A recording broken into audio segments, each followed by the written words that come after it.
a qué colores usan con nuestra encuesta, pero también a qué opinen de todo lo que vamos planteando acá en esta mesa de conversación de Hoy Se Habla. Y uno de los temas que dan bastante vuelta, y no solamente a las madres, también a todos quienes están de alguna u otra manera involucrados con niñas y niños, es el tema de la crianza. Para abrir este tema, los quiero invitar a ver un pedacito de una rutina que fue muy conocida en el Festival de Viña del Mar del humorista Rodrigo Villegas. Vamos a ver. Mi mamá, mira, un día estábamos con mi hermano en la cama, 11:30 de la noche,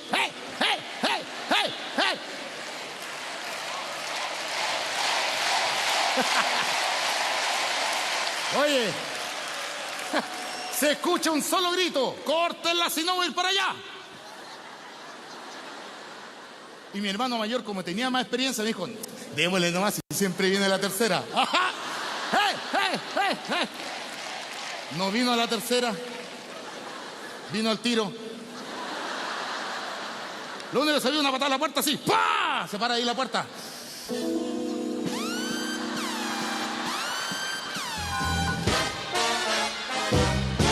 Lo primero que hizo, chalazo en los hocico a mi hermano mayor, ¡fa! ¡Pum! Cayó inconsciente el weón. Y ven, al otro lo sacan, así, ¡pum! ¡Pa! ¡Pa! Patada descendente, weón. Y yo ahí entre los camarines, ahí te pillé mierda, ¡pa! ¡Pa!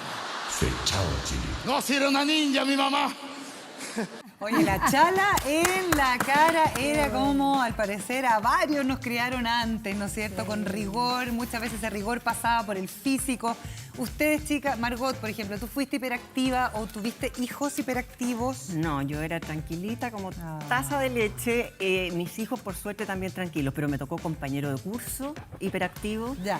Y había que tenerle paciencia. ¿Y ustedes, chicas, tuvieron alguna experiencia de hiperactividad en el colegio? No, yo la verdad es que nunca fui muy hiperactiva, pero sí, mis hermanos también eran bastante hiperactivos.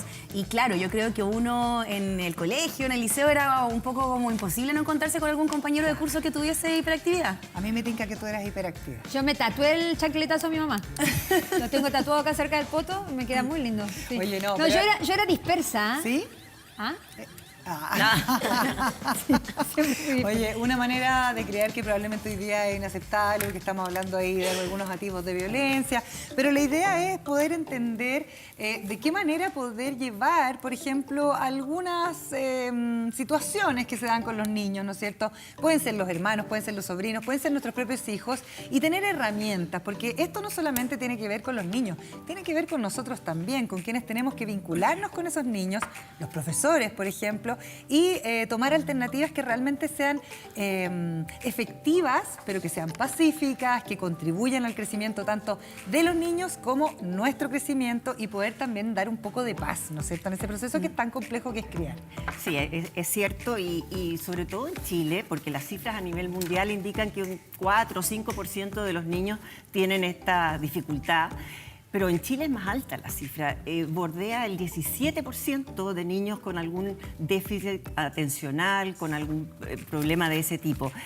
Y eso significa que también hay un 17% de padres preocupados por estos niños. Padres, como decía la nena, no saben muy bien cómo actuar, no saben muy bien cuándo diagnosticarlos, qué significa ser hiperactivo.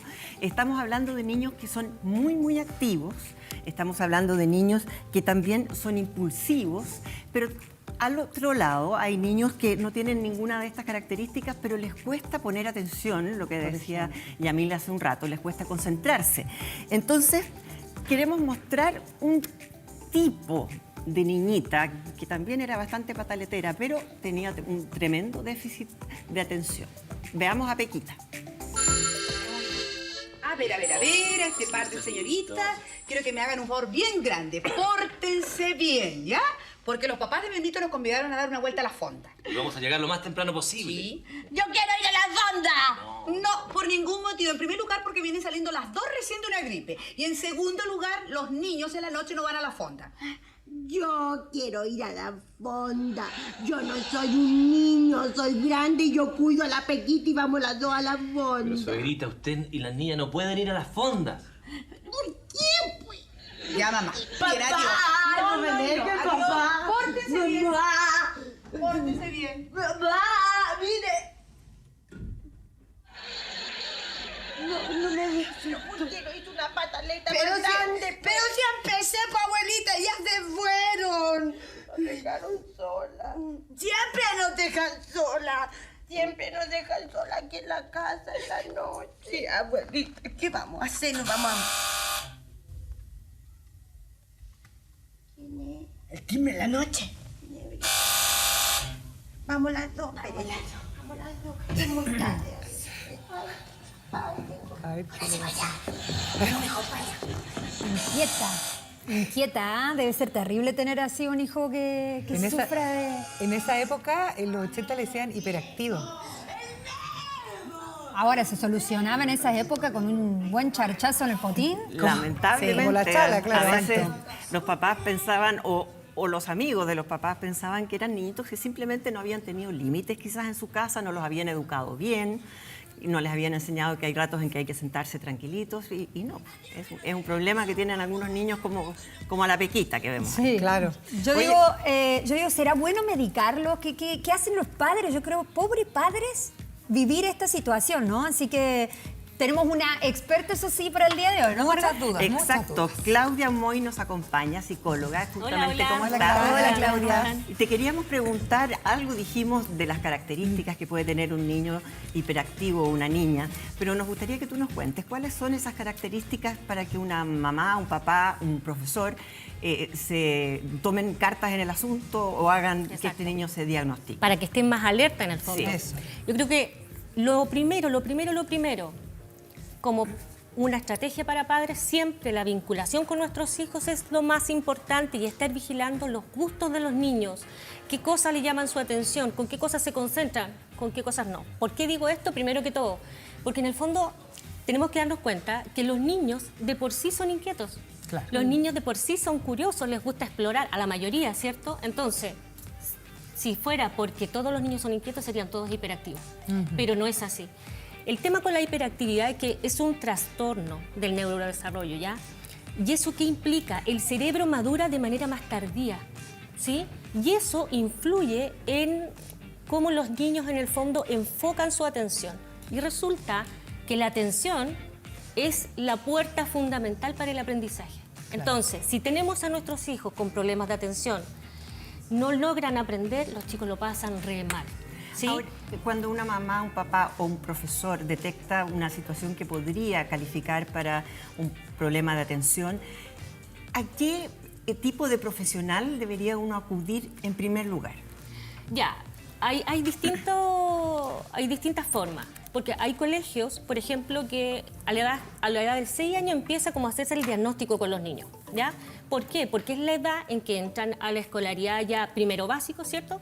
Y ellos tienen que ajustarse, tienen que hacer todo este proceso adaptativo, ¿cierto? Y resulta que algunos empiezan a estar más lentos que otros en la forma de aprender, en la forma que tienen de atender cuando el profesor habla, ¿cierto? Y hay equipos de profesionales en algunos colegios que toman cartas en el asunto, ¿cierto? Y le aplican un test que se llama test de Corner y se lo aplican a los niños y con ese test se va al neurólogo.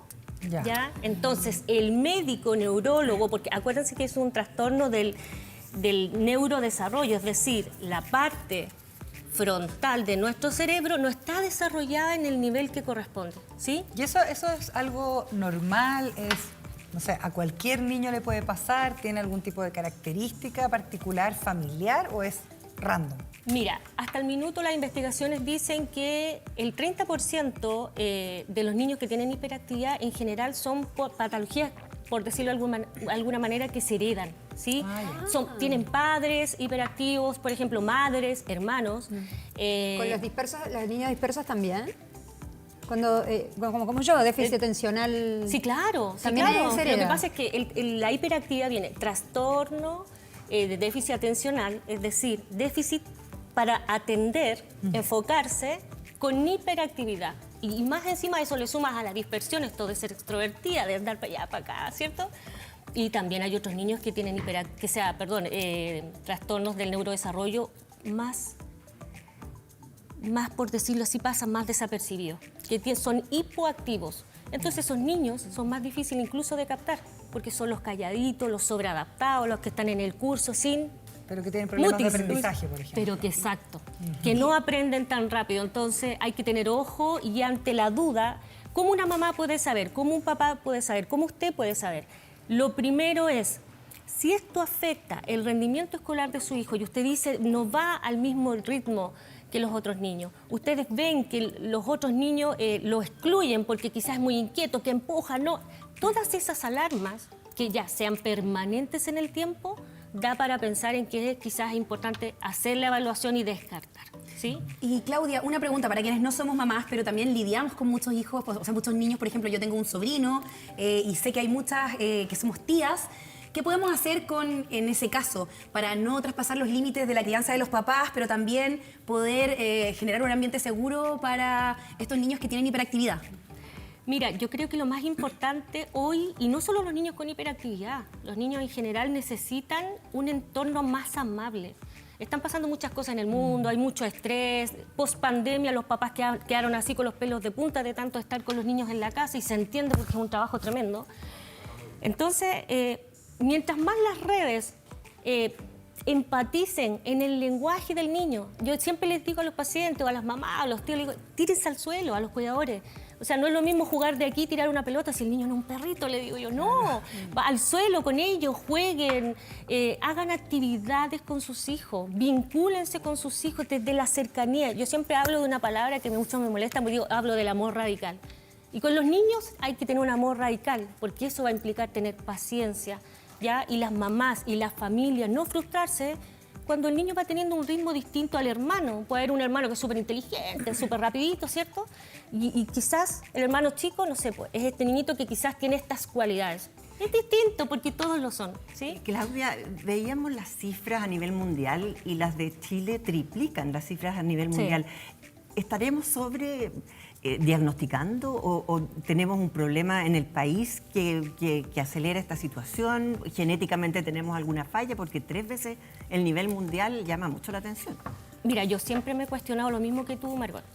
Y yo creo que, bueno, está esto de la genética, pero también tiene que ver con nuestro país, con nuestra cultura y de cómo educamos. No sé, en Holanda, por ejemplo, existen programas, mientras se va enseñando aprendizaje a los niños, ¿cierto? Van aprendiendo, van utilizando técnicas como el mindfulness. No sé si lo han escuchado alguna vez. Sí. Esto de la atención plena como parte básica del aprendizaje de los niños. Del currículum. Exacto, exacto. En Chile, yo siento que todo está orientado muy a lo académico. La parte emocional que hay detrás, ¿cierto? La parte afectiva de los niños que hay detrás, entonces las mamás y los papás, los cuidadores se ponen exigentes, entonces los niños se estresan y ahí yo creo que eso aumenta también esta hiperactividad motora, sensitiva del habla y pasa esto que dices tú, que no hay una preocupación aquí, pues no hay una sensibilización acerca del tema. De instruirnos más, de darle más importancia. Claudia, justamente sobre eso te quería preguntar, porque tengo muchas amigas que son mamás y que cuando tienen este tema con sus hijos, al tiro se sienten culpables. No saben manejarlo como de verdad que es algo más normal de lo que la mamá cree. ¿Qué consejo le das a los padres para librarse de esta sensación de culpa? Ya. Qué bueno que preguntaste eso, porque de verdad que es eso algo que yo percibo constantemente en las consultas y yo les quiero decir a los padres que esto de la culpa es muy cultural. Muy cultural, ¿por qué? Porque está siempre esta expectativa en nuestra cultura, por ejemplo, de ser padres perfectos, ¿cierto? Que el niño tiene que ir así al colegio, que tiene que cortarse el pelo de esta manera. No, es que él es el mejor, la competencia. Entonces los padres se sobreexigen. Y resulta que esta es una condición que nadie elige. Es como que nace tu hijo con asma.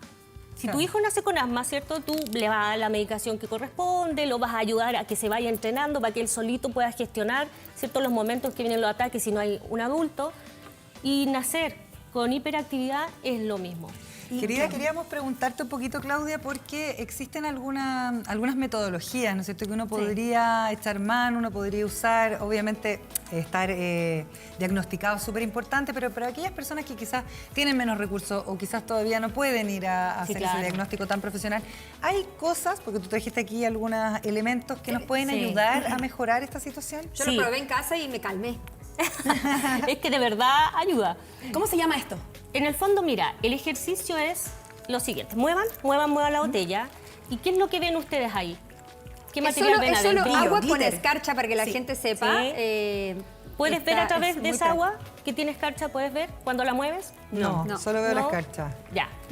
¿Qué es lo que se hace? Esta es una herramienta, por ejemplo, súper fácil. Cualquiera puede acceder a una botella, agua, echarle estos materiales, ¿cierto? Y si uno le muestra la botella a los niños, las hace que batan, y uno les dice, cuando tu mente está nublada, se ve así, nublado como se ve la botella, ¿cierto? Con todas estas cositas que le fuimos echando.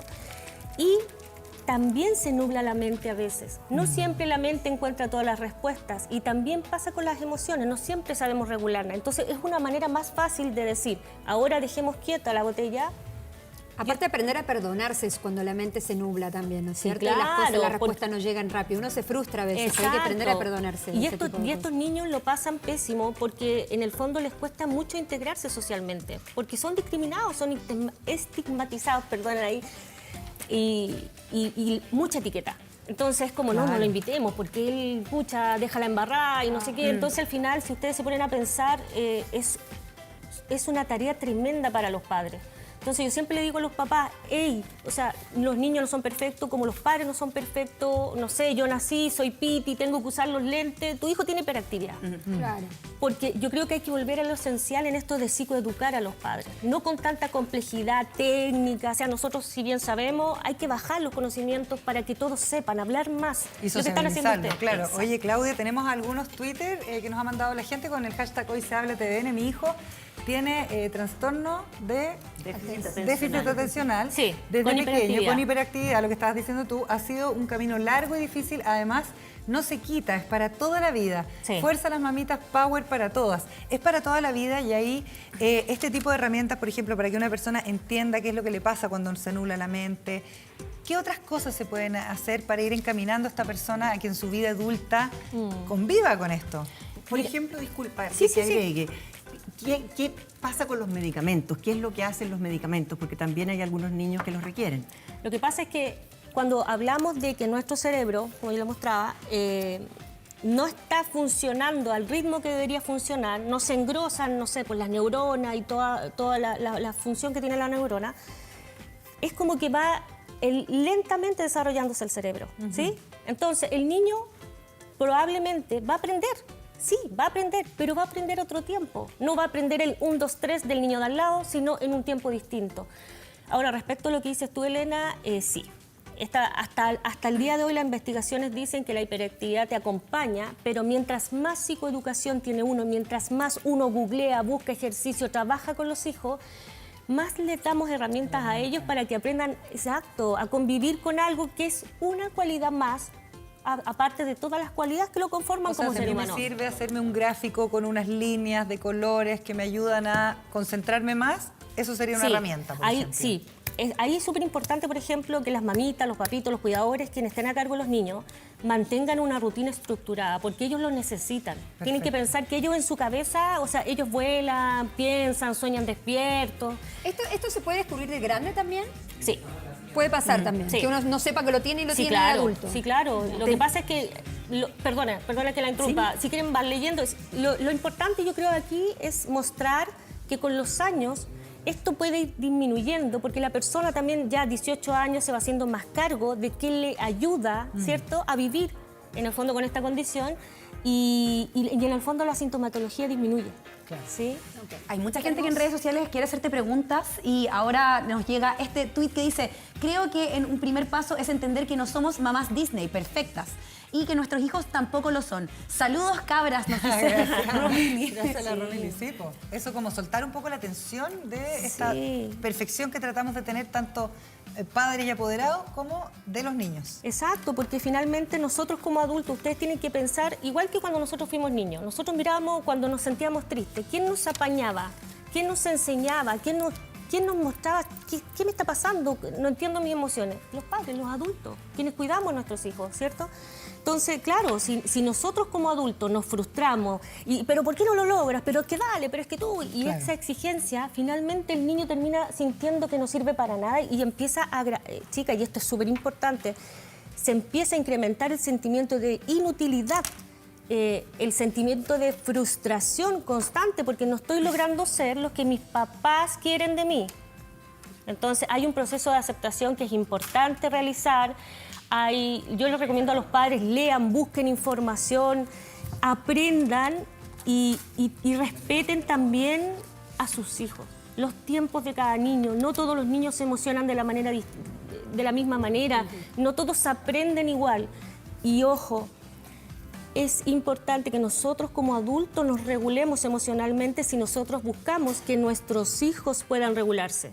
Aquí la medicación, y en esto quizás puedo ser yo un poco más taxativa, porque yo creo que la medicación, 1000 terapias y 1000 doctores carísimos, los mejores del mundo mundial, sin padres que se puedan regular y que no establezcan un vínculo cercano con sus hijos, en el fondo mal lo van a pasar todos. Sí. Qué importante ¿Me entiende? lo El que pronóstico mencionas, sí. se obstaculiza la mejoría. O Amor cuidadores, radical lo que abuelos. dijiste. Amor radical. Gracias, Eso. Claudia. Gracias, Gracias a ustedes. Muchas Gracias, por estar Claudia. aquí con nosotros. Que te vaya muy bien. Encantada.